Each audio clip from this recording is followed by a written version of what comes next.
Olá pessoal, tudo bem? Então hoje a gente vai falar do teorema do elemento primitivo, que é um teorema bastante simplificador aí, que ele dá a cara de certas extensões para a gente.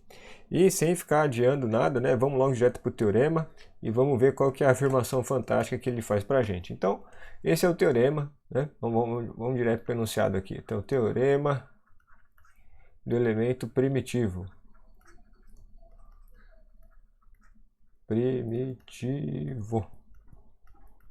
Então é o seguinte, vamos considerar aqui uma extensão LK finita, tá bom? Finita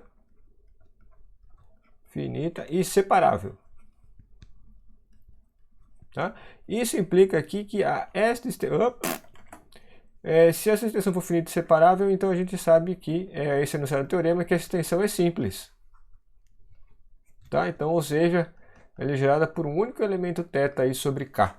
Tá? Então, esse é o teorema do elemento primitivo. Então, θ seria esse elemento primitivo que gera o L como uma extensão, né? Essa extensão finita separável. Então, veja, extensões finitas separáveis são simples, é muito bom isso pra gente, porque todos os nossos argumentos aí, né, que a gente tem feito para demonstrar vários teoremas começam com a gente resolvendo primeiro o caso de extensões simples e depois a gente manda a bola para frente, tá bom? Então, vamos direto para a demonstração.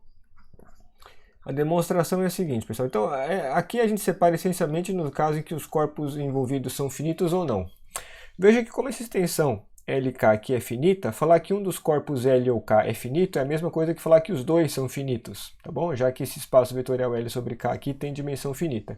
Então a gente tem um caso em que o L e o K são finitos e outro caso em que o L e o K são ambos infinitos, tá bom? Então olha só, se o L e o K são finitos, esse seria o primeiro caso. Tá bom? Isso aqui a gente vai deixar para depois, tá bom? Fica para depois pelo seguinte, eu vou botar aqui, fica para depois. Tem um teorema que a gente já usou o enunciado dele em alguns momentos, a gente ainda não provou, mas que ele prova esse caso finito aqui também, que é o seguinte, vamos supor que eu tenho aqui, né, essa extensão, vamos botar aqui, né, eu vou botar aqui assim, o L, né, qual que é o argumento aqui? Eu tenho o L gerado por uns θ aqui da vida, e vamos supor que esse L ele vai ter, sendo esses θs aqui elementos de um grupo finito, a gente vai usar o resultado que quando tem um grupo finito, um grupo finito, né, do subcorpo dos caras que são diferentes de zero num corpo, então esse grupo é cíclico. Então esse teorema, né, então tem um teorema aqui que mata tudo, que diz o seguinte, eu tenho L finito, né, um corpo, L finito não, L um corpo, e eu tenho um G, né, é um subgrupo aqui dos caras multiplicativos, né, diferentes de zero do corpo, é finito. Isso implica que o G é um grupo cíclico. É esse o resultado que a gente está usando que mata esse caso finito. Tá? Então isso aqui a gente vai demonstrar, pessoal, quando a gente estudar especificamente corpos finitos, que tá logo depois, esse é o plano de a gente estudar corpos finitos, depois que a gente acabar a demonstração do teorema fundamental da teoria de Galois. Tá? Então a gente está falando de extensões separáveis, vai falar de extensões normais, para poder demonstrar o teorema fundamental da teoria, que a gente já viu o enunciado, já viu os exemplos, tá? Mas depois disso a gente vai falar de corpos finitos e aí a gente vai ver esse resultado. Esse resultado automaticamente implica esse daqui, tá bom? Então esse caso finito vai ficar para depois, mas ele segue imediatamente desse enunciado aqui, ok? Então o que a gente vai supor agora, então vamos supor que os corpos agora são infinitos. Então suponha K infinito. Esse é o caso que a gente vai fazer, que não segue desse teorema aí dos corpos finitos, tá bom? Então se o K é infinito, L obviamente também é infinito, e vamos chamar, né, de N, tá bom? O grau de uma extensão dado por dois elementos aqui, K, alfa e beta, de K. Qual que é a nossa estratégia, pessoal? Em que o alfa e beta aqui são gerados desse jeito. Então primeiro deixa eu só colocar um parênteses aqui. Eu tenho alfa e beta elementos quaisquer de L, tá bom? Então eu quero mostrar o seguinte. De modo geral, eu tenho isso aqui, né? O K, o L é gerado pelo K por alguns elementos gama 1 até gama R aqui. E o nosso argumento vai ser o seguinte, a gente vai mostrar que se eu tiver uma extensão dessa forma, em vez de ter R elementos, eu tenho 2 aqui, e vou mostrar que isso aqui é uma extensão simples assim, para algum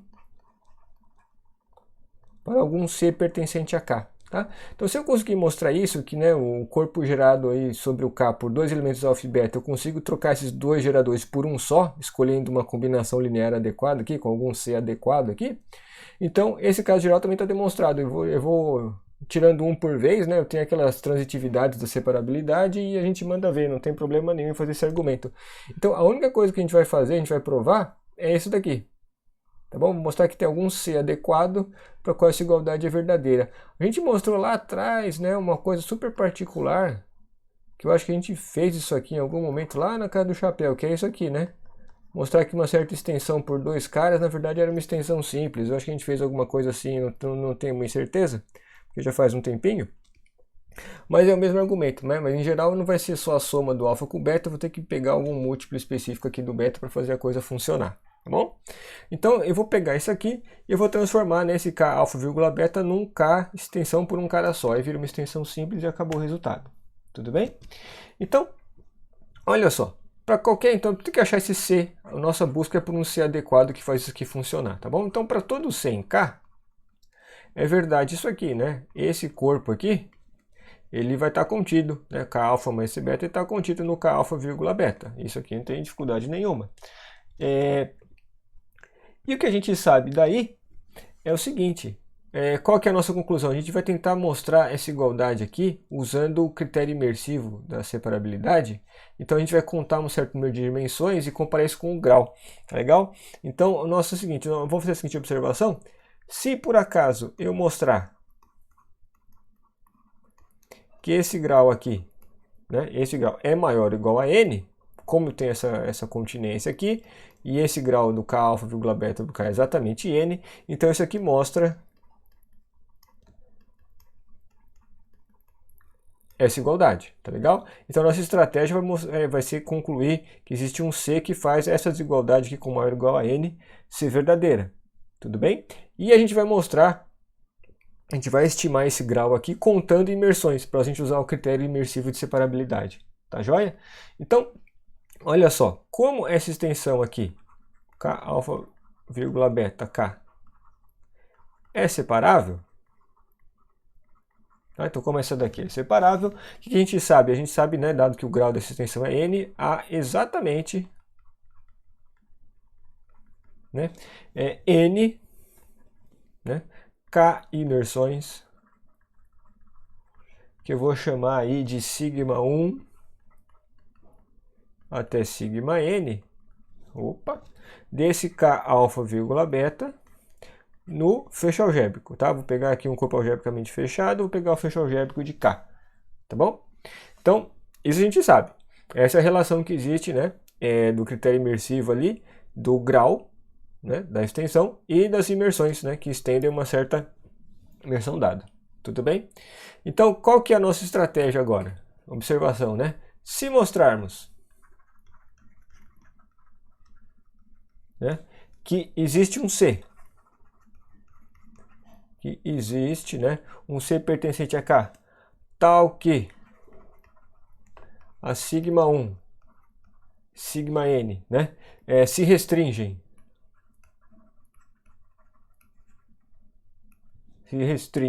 né, a imersões distintas.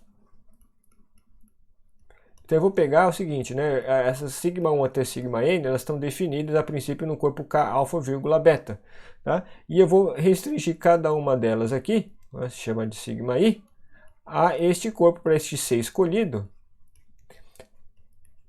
Então isso aqui é uma restrição. Essa sigma i aqui, né, é um abuso de linguagem, mas ela é simplesmente a restrição da sigma i ao K alfa mais C beta, tá bom? Aqui eu não estou escrevendo para não ficar muito complicado a notação. Mas se essas n se restringirem a n imersões distintas, né, digamos assim, a n imersões distintas neste subcorpo aqui, daí a gente vai saber que eu achei pelo menos n K imersões desse subcorpo aqui, então eu vou concluir que o grau dessa extensão K alfa mais C beta sobre K é pelo menos n, e aí pelo critério imersivo da separabilidade acabou. Então eu só tenho que achar um C, né? Então eu vou botar assim, conclusão, acabou, né, pelo critério imersivo. Então eu só preciso achar um C tal que essas coisas sejam todas distintas, ok? E o argumento é o seguinte, vamos lá.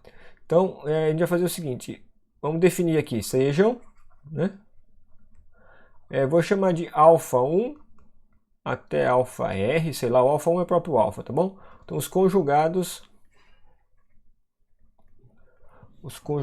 aí do alfa, tá? De alfa sobre K, tá? Então esses conjugados aqui, esses são caras aqui então do fecho algébrico, tá legal?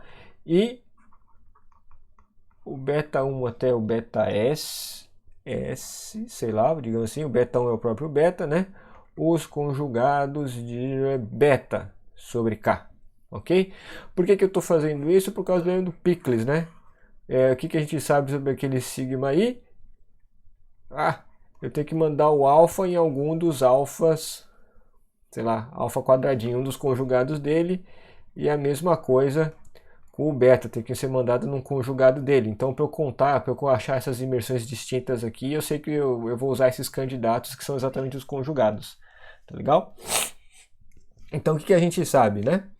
Sabemos que, então, dado que a gente listou aí quem são os conjugados, sabemos que o sigma I, qualquer, de um alfa mais C beta, como eu estou querendo, né, calcular essa porcaria aqui, isso vai ser assim, o alfa tem que ser mandado num conjugado dele e o beta em algum outro conjugado, tá? O P entre 1 e R e o Q entre 1 e S, tá? Então, acabou, nosso sistema, vamos para baixo aqui.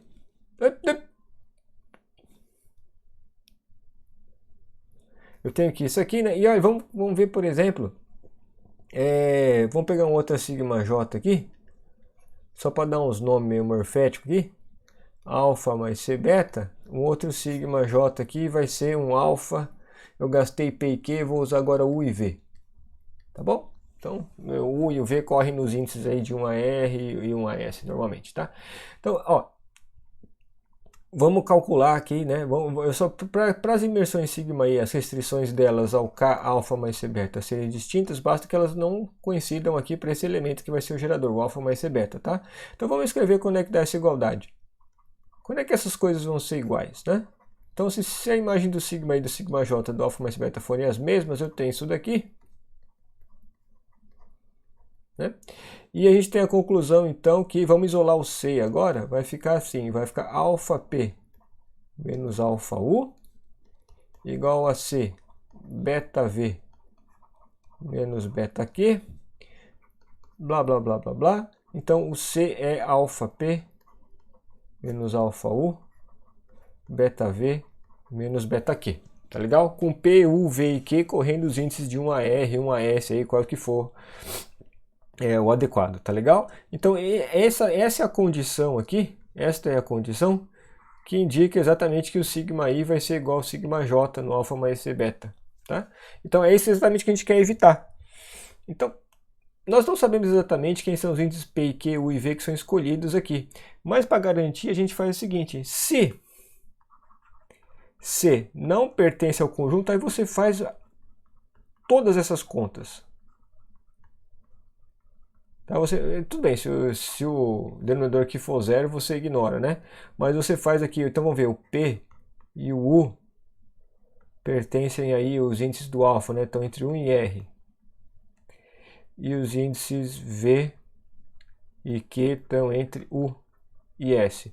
Você monta esse conjunto aqui, que vai ser um conjunto finito, tá? O número finito de combinações de P, U, V e Q que você pode pegar aqui. E como K é infinito, então K é infinito, não esqueça. É aqui que a gente vai usar que o fato que o corpo é infinito. Como K é infinito e este conjunto aqui é finito, existe um C que não está nesse conjunto. Tá bom? Então, se o C não pertence a esse conjunto, todas as imagens dos sigmas I e sigmas J aí vão ser todas distintas. E aí acabou o nosso teorema. Tá bom? Então, beleza. Dá certo.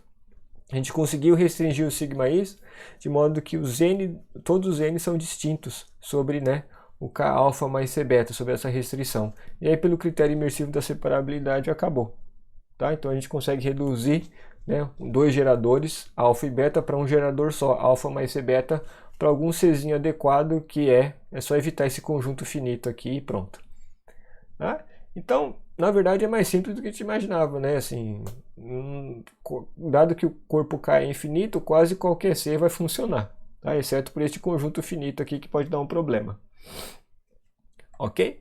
Então esse é o termo de elemento primitivo. Vocês podem ver já logo pelo enunciado que ele deve ser bastante útil, de fato vai ser. Tá? Então para terminar, pessoal, a gente vai fazer uma definiçãozinha aqui que é o contrário da separabilidade, tá bom? Então definição é o seguinte, seja LK uma extensão, tá? E com característica de L, que tem que ser a mesma de K, evidentemente, que é um P positivo, tá?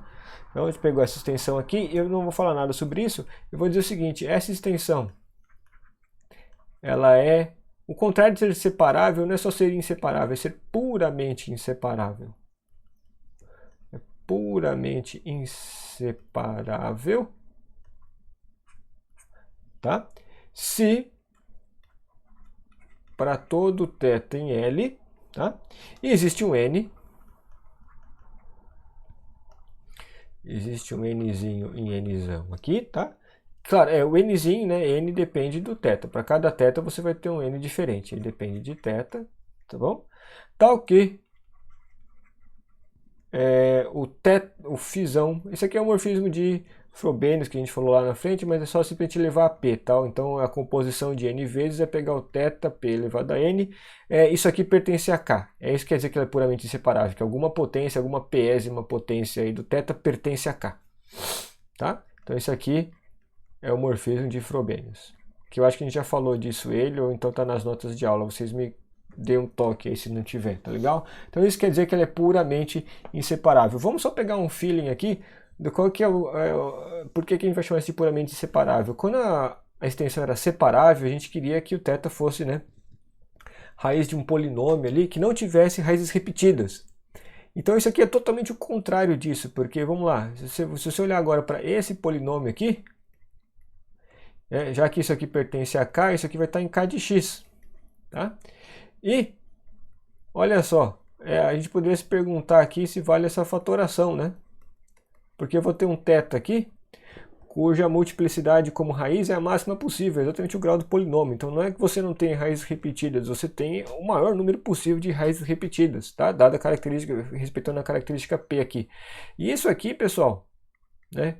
Vamos lá, pelo sonho de todo estudante era assim, né? Vou ter o x, será que isso aqui é verdade? Então vamos lá, isso aqui, né, sonho de todo estudante, sonho de todo estudante é o x elevado a p elevado a n, mais esse menos 1 p elevado a n, θ p elevado a n. Então vocês veem que a igualdade aqui é quase a mesma, exceto que tem esse menos 1 aqui e aqui é sempre menos. Então se o p for ímpar, esse meio aqui fica menos e menos igual.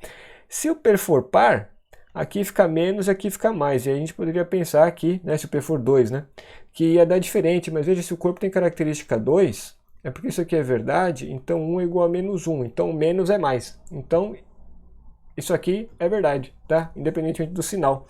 Então ser puramente inseparável quer dizer que cada θ aí dessa extensão L, ele não só é raiz de um polinômio que tem raízes múltiplas, mas ele é raiz de um polinômio que só tem o θ como raiz. Tá? Então ele é totalmente o contrário de ser separável, isso é ser puramente inseparável. Ok? Muito bem. Qual que é a graça dessas extensões puramente inseparáveis e por que a gente botou exatamente o grau da raiz aí, p elevado a n, e não um grau qualquer? É por causa desse lemazinho aqui, que é o lema com o qual a gente vai encerrar o vídeo de hoje, que é o lema do fecho separável.